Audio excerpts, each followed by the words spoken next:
Halo pemirsa, kembali lagi bersama saya Katarina Amelia di Breaking News TV One Newscom. Pemirsa, Presiden Turki Recep Tayyip Erdogan menilai KTT Islam Arab di Doha menjadi bukti dukungan penuh dunia Islam terhadap Qatar menyusul serangan Israel yang menargetkan para pemimpin Hamas di ibu kota negara Teluk tersebut pekan lalu.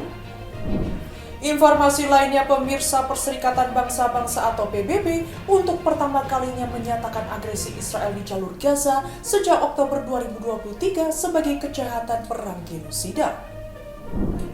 Organisasi negara-negara Arab dan Muslim, Dewan Kerjasama Teluk GCC, berjanji mengaktifkan mekanisme pertahanan bersama usai memborbardir Israel ke Qatar pekan lalu.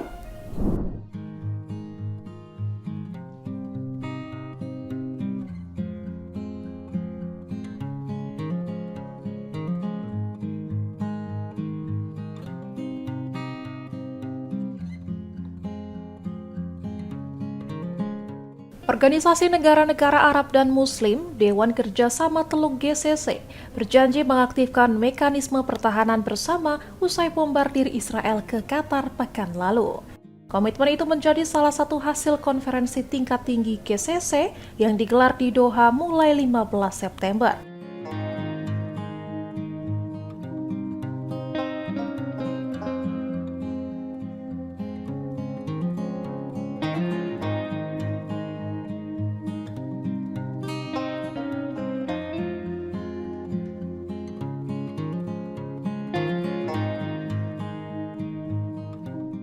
GCC menyebut sudah ada konsultasi militer untuk membangun kemampuan pencegahan kawasan Teluk.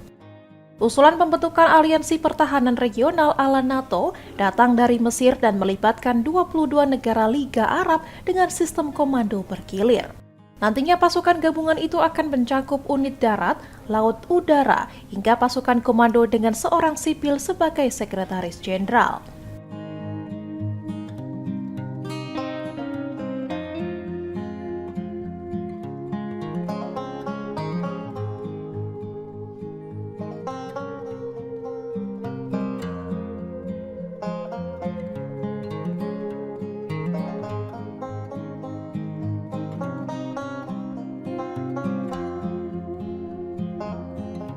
Juru bicara Qatar Majid Mohammed Al-Ansari mengatakan pertemuan komando militer terpadu GCC akan digelar di Doha untuk membahas langkah lanjutan. Negara anggota GCC seperti Bahrain, Kuwait, Oman, Qatar, Arab Saudi, dan Uni Emirat Arab telah lebih dulu memiliki fakta pertahanan yang menyatakan serangan ke satu negara dianggap serangan terhadap semua.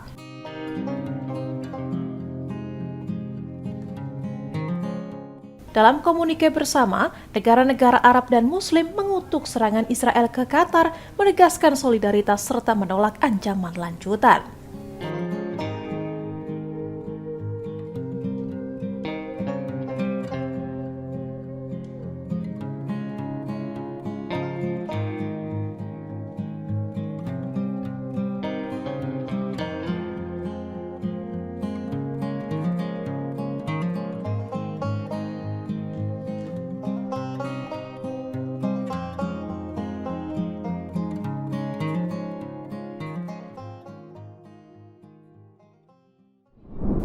Perserikatan Bangsa-Bangsa atau PBB untuk pertama kalinya menyatakan agresi Israel di jalur Gaza sejak Oktober 2023 sebagai kejahatan perang genosida.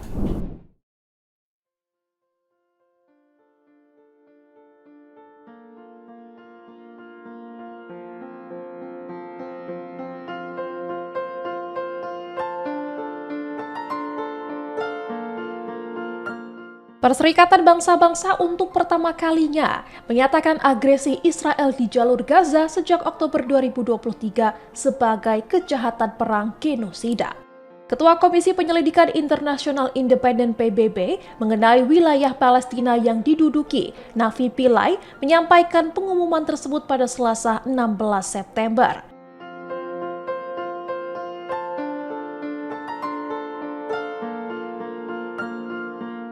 Komisi itu mengidentifikasikan Presiden Israel Isaac Herzog, Perdana Menteri Benjamin Netanyahu dan mantan Menteri Pertahanan Yoav Gallant sebagai pihak yang bertanggung jawab berdasarkan pernyataan serta perintah yang mereka keluarkan.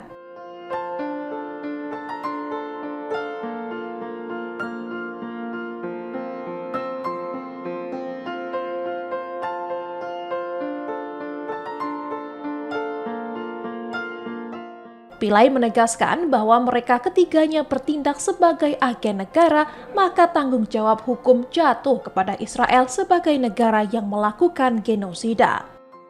Laporan itu menyebutkan selain pernyataan pejabat, terdapat pula bukti tidak langsung yang mengarah pada niat untuk melakukan genosida. Kementerian Luar Negeri Israel menolak keras laporan tersebut dan menyebutnya menyimpang serta keliru, bahkan menyerukan agar komisi penyelidikan segera dibubarkan.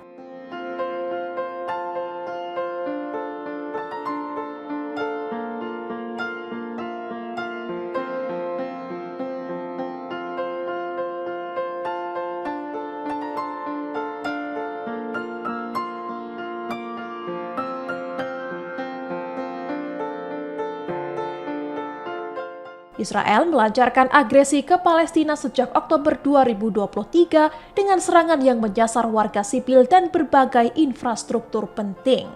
Selain serangan, Israel juga membatasi bahkan memblokir bantuan kemanusiaan ke Gaza sehingga memicu krisis pangan akut. Imbas dari agresi itu, lebih dari 64.000 warga Palestina dilaporkan tewas dan jutaan lainnya terpaksa mengungsi.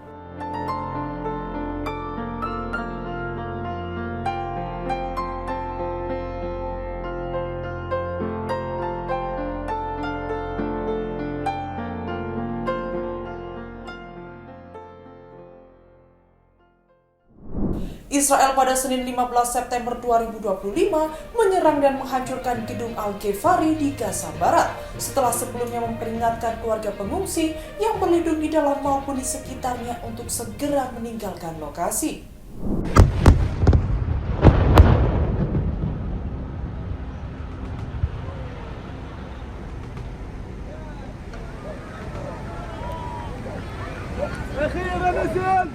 Israel pada Senin 15 September menyerang dan menghancurkan gedung Al-Ghefari di Gaza Barat setelah sebelumnya memperingatkan keluarga pengungsi yang berlindung di dalam maupun di sekitarnya untuk segera meninggalkan lokasi. Militer Israel menyebut gedung tersebut digunakan untuk menyembunyikan infrastruktur teroris. Tidak ada laporan korban jiwa langsung dari serangan ke gedung itu. Di hari yang sama, Israel juga menggempur sejumlah bangunan lain di kota Gaza hingga menewaskan sedikitnya 16 warga Palestina, menurut otoritas kesehatan setempat. Pada saat yang bersamaan, Menteri Luar Negeri Amerika Serikat Marco Rubio bertemu dengan Perdana Menteri Israel Benjamin Netanyahu di Yerusalem untuk membahas situasi perang. Kunjungan Rubio bertepatan dengan pertemuan darurat di Qatar yang dihadiri negara-negara Arab dan Islam, termasuk beberapa sekutu dekat Amerika Serikat sebagai respons atas serangan Israel pekan lalu terhadap pemimpin Hamas yang bermukim di negara Teluk itu. Israel menegaskan operasi di kota Gaza adalah bagian dari strategi untuk mengalahkan Hamas secara permanen, seraya memperingatkan warga sipil agar berpindah ke selatan menuju zona kemanusiaan yang telah ditentukan. Namun, PBB bersama banyak negara menilai langkah tersebut tidak berbeda dengan pengungsian massal yang dipaksakan. Kondisi di zona kemanusiaan pun dilaporkan sangat buruk karena persediaan makanan dan kebutuhan dasar sangat terbatas.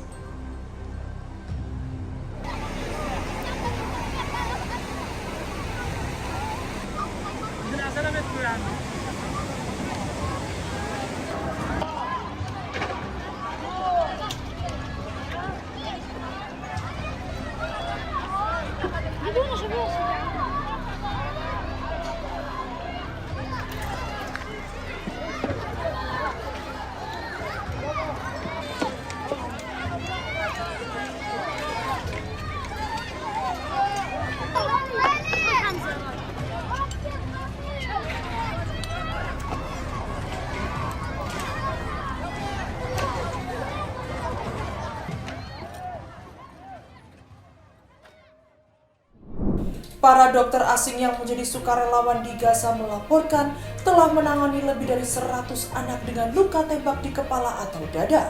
Kesaksian mereka menyebut kasus itu bukanlah insiden terisolasi, melainkan pola yang berulang di berbagai rumah sakit.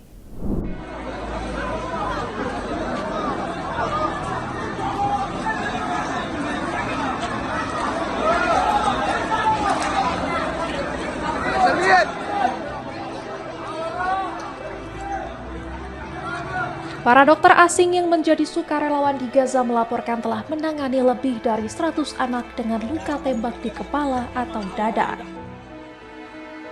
Kesaksian mereka menyebut kasus tersebut bukanlah insiden terisolasi, melainkan pola yang berulang di berbagai rumah sakit. Dari catatan yang dikumpulkan, tercatat 114 anak dengan luka tembak serupa, sebagian besar di bawah usia 15 tahun. Sejumlah anak meninggal akibat luka parah, sementara sebagian lainnya selamat namun mengalami cacat permanen. Temuan para dokter diperkuat oleh ahli forensik yang menilai luka tersebut konsisten dengan tembakan langsung penembak jitu atau drone, bukan akibat pecahan ledakan. Investigasi media internasional sebelumnya juga mendokumentasikan lebih dari 160 kasus serupa, mayoritas mengenai kepala dan dada anak-anak. Sebagian besar korban berusia di bawah 12 tahun dan insiden terjadi sejak awal konflik pada Oktober 2023 hingga pertengahan 2024. Militer Israel membantah tuduhan penargetan anak-anak, tetapi laporan lembaga HAM menilai pola serangan mengindikasikan pelanggaran serius. Data Kementerian Kesehatan Gaza menyebut hampir 20.000 anak telah tewas sejak perang dimulai, dengan puluhan anak dilaporkan meninggal setiap hari.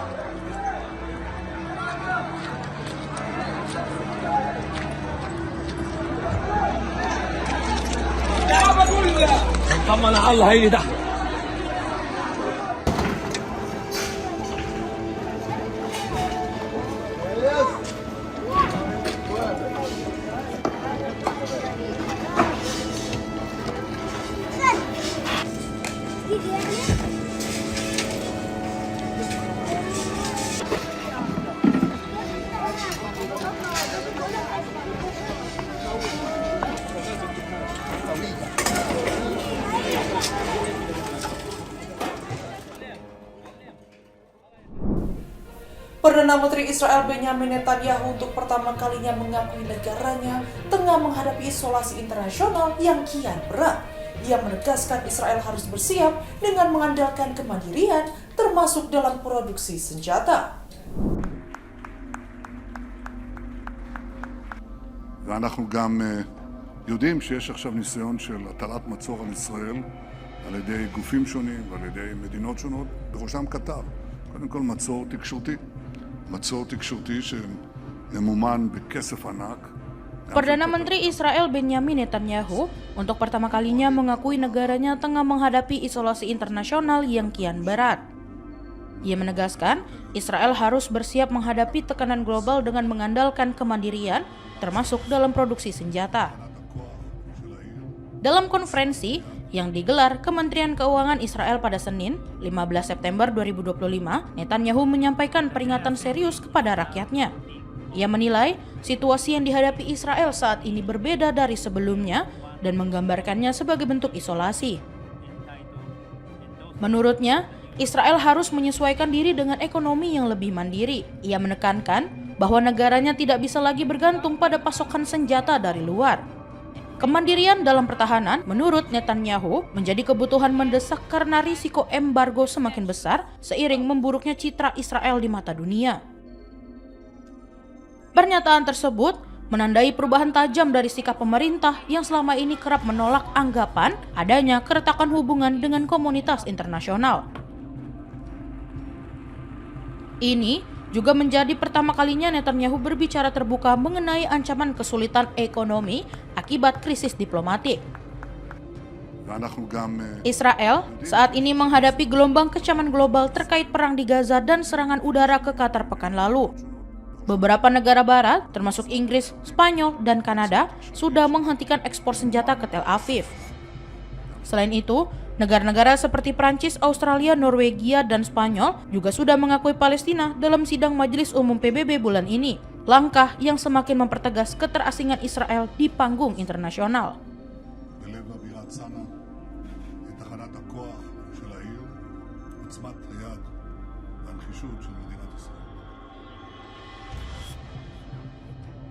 The General Assembly is now voting on draft resolution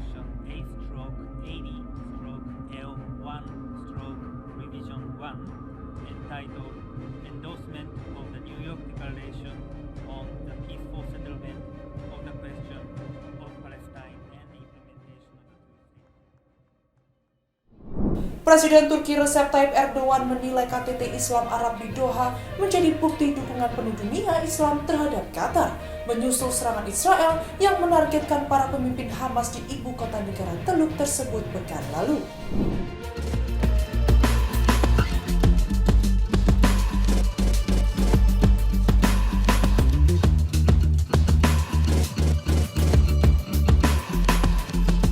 Presiden Turki Recep Tayyip Erdogan menilai KTT Islam Arab di Doha menjadi bukti dukungan penuh dunia Islam terhadap Qatar, menyusul serangan Israel yang menargetkan para pemimpin Hamas di ibu kota negara Teluk tersebut pekan lalu.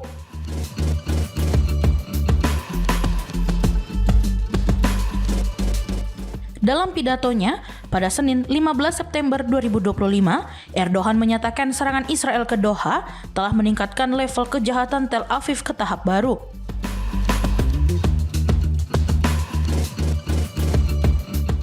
Menurut laporan Anadolu, pada Selasa 16 September 2025, Erdogan menggambarkan Israel sebagai negara dengan mentalitas teroris yang menebarkan kekacauan dan pertumpahan darah.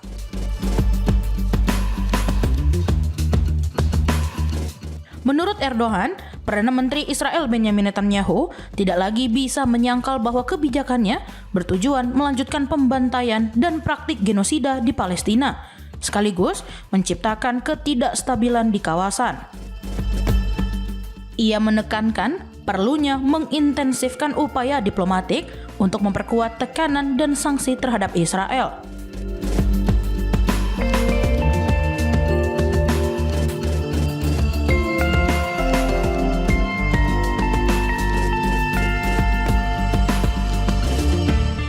Erdogan juga menegaskan bahwa negara-negara Islam memiliki sarana dan kapasitas untuk menggagalkan ambisi ekspansionis Israel.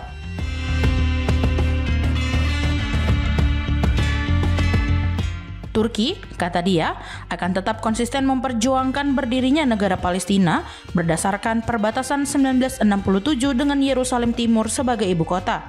Ia menambahkan, Ankara akan terus mendukung Qatar, termasuk dengan berbagi kemampuan industri pertahanan kepada negara-negara sahabat.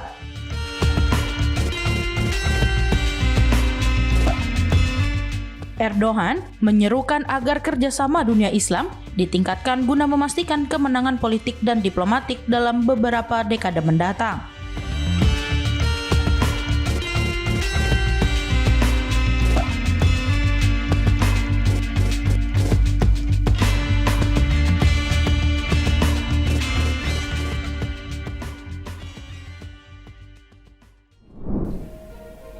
Presiden Amerika Serikat Donald Trump menghadapi dilema besar setelah serangan udara Israel ke Doha, Qatar yang menargetkan pimpinan Hamas.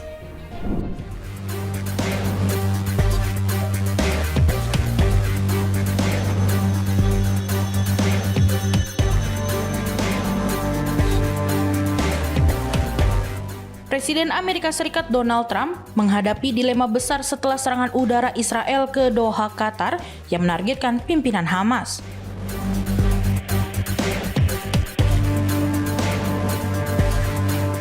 Serangan itu menempatkan Washington pada posisi sulit antara dua sekutu utamanya di Timur Tengah.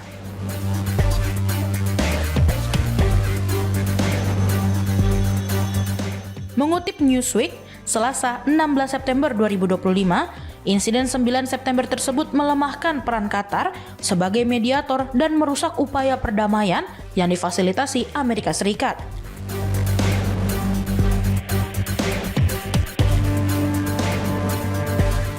Serangan juga menimbulkan risiko bagi investasi ratusan miliar dolar antara Amerika Serikat dan Qatar, termasuk kontrak Boeing serta rencana investasi besar Qatar Investment Authority.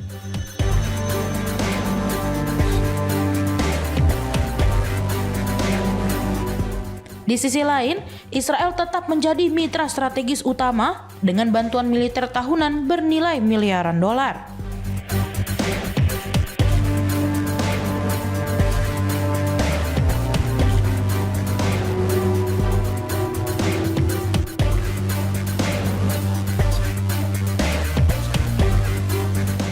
Kondisi ini membuat Trump kesulitan menjaga keseimbangan antara hubungan ekonomi dengan Qatar dan komitmen keamanan terhadap Israel.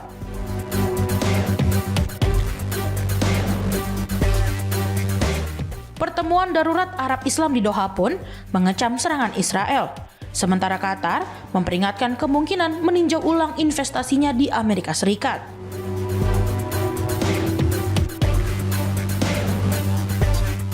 Trump merespon dengan bertemu Perdana Menteri Qatar di New York, sekaligus mengutus Menteri Luar Negeri Marco Rubio ke Israel dan Qatar.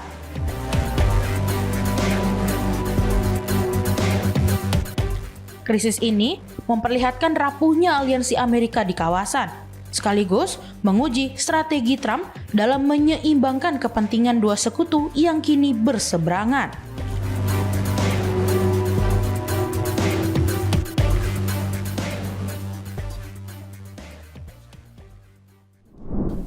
Presiden Amerika Serikat Donald Trump menyatakan bahwa Israel tidak akan melanjutkan serangan militernya ke Qatar, menyusul pemboman di Doha pekan lalu yang ditujukan kepada pejabat Hamas.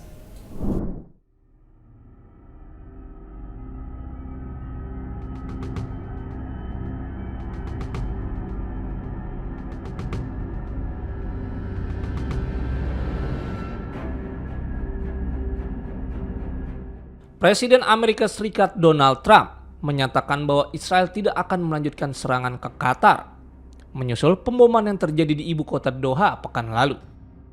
Serangan tersebut dilaporkan sebagai bagian dari operasi militer yang ditujukan untuk menargetkan pejabat Hamas. Pernyataan itu disampaikan Trump pada Senin 15 September saat menjawab pertanyaan wartawan di ruang oval Gedung Putih. Ia menyebut bahwa Perdana Menteri Israel Benjamin Netanyahu tidak akan lagi mengarahkan serangan ke Qatar. Menurutnya, meskipun Israel mungkin tetap mengejar anggota Hamas, upaya itu tidak akan melibatkan serangan langsung ke wilayah Qatar. Trump juga menegaskan bahwa Qatar merupakan sekutu penting bagi Amerika Serikat, meskipun ia menilai banyak pihak yang belum menyadari peran strategis negara Teluk tersebut. Ia menampik laporan media Axios yang menyebut bahwa Netanyahu sempat memberitahunya secara pribadi mengenai rencana serangan pada 9 September. Trump mengklaim bahwa dirinya mengetahui serangan itu melalui jalur militer Amerika Serikat. Namun, baru setelah rudal-rudal Israel telah diluncurkan, sehingga tidak ada lagi yang bisa dilakukan untuk mencegahnya. Di sisi lain, pertemuan tingkat tinggi para pemimpin Arab dan Islam yang digelar secara darurat di Doha pada hari yang sama menyuarakan kecaman keras terhadap agresi Israel. Dalam pernyataan bersama yang dirilis oleh kantor berita resmi Qatar, QNA, para pemimpin mengutuk serangan terhadap ibu kota Qatar dan menyatakan solidaritas penuh terhadap negara tersebut. Mereka juga memperingatkan bahwa tindakan militer Israel berpotensi membawa dampak serius terhadap stabilitas kawasan dan mengancam keamanan regional maupun internasional. Pertemuan itu menyerukan perlawanan terhadap segala bentuk upaya Israel untuk memaksakan realitas baru di Timur Tengah yang dapat menghambat tercapainya perdamaian jangka panjang.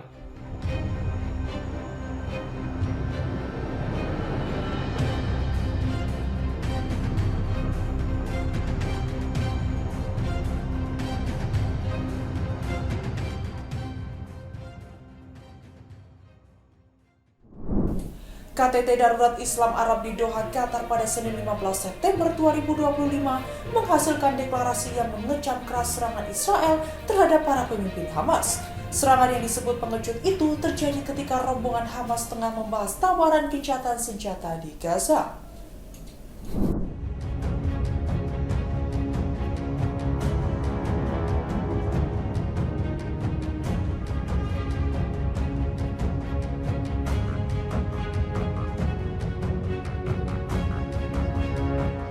KTT Darurat Islam Arab di Doha, Qatar pada Senin 15 September 2025 menghasilkan deklarasi yang mengecam keras serangan Israel terhadap para pemimpin Hamas.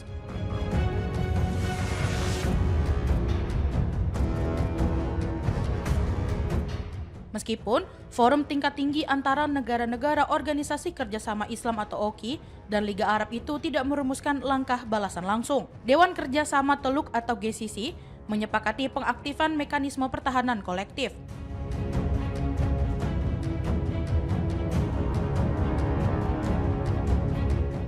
Keputusan ini dinilai sebagai tindak lanjut paling nyata yang muncul dari pertemuan tersebut.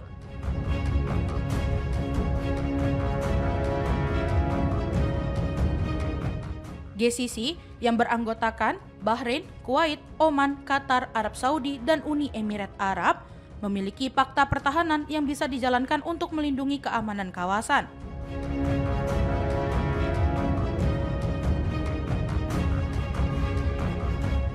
Dalam pidatonya, Emir Qatar Sheikh Tamim bin Hamad Al Thani menyebut serangan udara Israel sebagai tindakan berbahaya dan memalukan.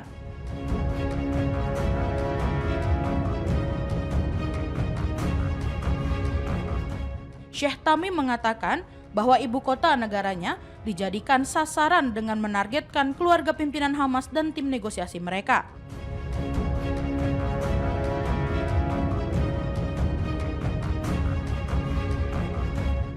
Ia meminta adanya respon nyata terhadap apa yang disebutnya sebagai arogansi dan kebrutalan Israel.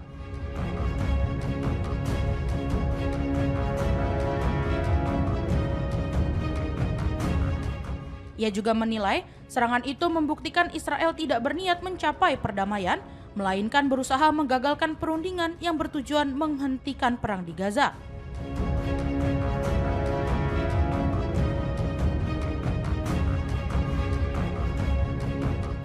Konflik tersebut menurutnya telah merenggut nyawa lebih dari 64.800 warga Palestina.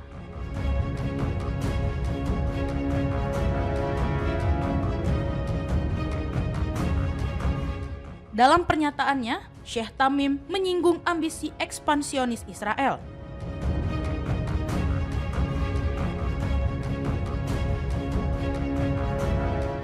Ia menyebut Israel kerap melancarkan serangan ke Lebanon, Suriah maupun Yaman, serta enggan menarik pasukan dari Lebanon Selatan.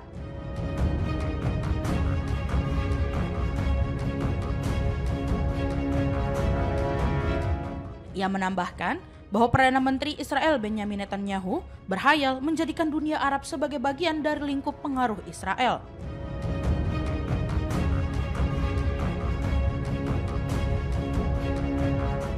Menurutnya, gagasan itu merupakan ilusi berbahaya.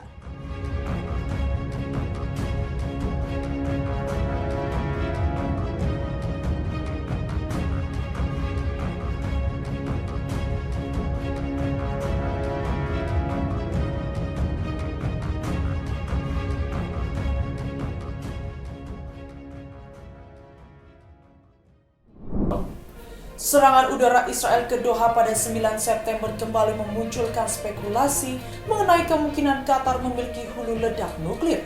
Namun tidak ada bukti maupun fasilitas yang menunjukkan negara Teluk itu mengembangkan senjata tersebut. بعون الله نفتتح أعمال القمة العربية الإسلامية الطارئة لبحث الهجوم الإسرائيلي على دولة قطر. إخواني بسم الله الرحمن الرحيم، إخواني أصحاب الجلالة والفخامة والسمو، أصحاب المعالي والسعادة. لقد تعرضت عاصمة بلدي الدوحة التي تنعقد فيها هذه. Serangan udara Israel ke Doha pada 9 September kembali memunculkan spekulasi mengenai kemungkinan Qatar memiliki hulu ledak nuklir. Namun, tidak ada bukti maupun fasilitas yang menunjukkan negara Teluk itu mengembangkan senjata nuklir. Serangan yang melibatkan jet tempur F-35 dan rudal jarak jauh itu ditembakkan dari Laut Merah melewati wilayah udara Arab Saudi sebelum menghantam sebuah villa di ibu kota Qatar. Akibat serangan itu, 6 orang dilaporkan tewas, termasuk seorang pengawal Qatar dan 5 anggota Hamas tingkat bawah. Meski demikian, tokoh penting Hamas dipastikan lolos dari serangan tersebut. Sementara itu, isu mengenai kepemilikan hulu ledak nuklir oleh Qatar mencuat setelah peristiwa tersebut. Namun, sebagai penanda tangan Perjanjian Non-Proliferasi Nuklir atau NPT, Doha tidak memiliki reaktor penelitian, fasilitas pengayaan uranium, maupun program resmi terkait senjata nuklir. Sejumlah analis juga menilai skenario Qatar memperoleh hulu ledak nuklir dari negara lain hampir mustahil terjadi. Pasalnya, transaksi semacam itu berisiko tinggi terdeteksi intelijen internasional serta memicu konsekuensi politik dan diplomatik yang berat bagi pihak yang terlibat. Di tengah meningkatnya ketegangan kawasan, spekulasi mengenai kemampuan nuklir Qatar dipandang lebih sebagai isu politis ketimbang fakta. Pengamat menekankan bahwa wacana tersebut tidak memiliki dasar kuat, mengingat Doha tidak menunjukkan tanda-tanda mengembangkan proyek militer berskala nuklir.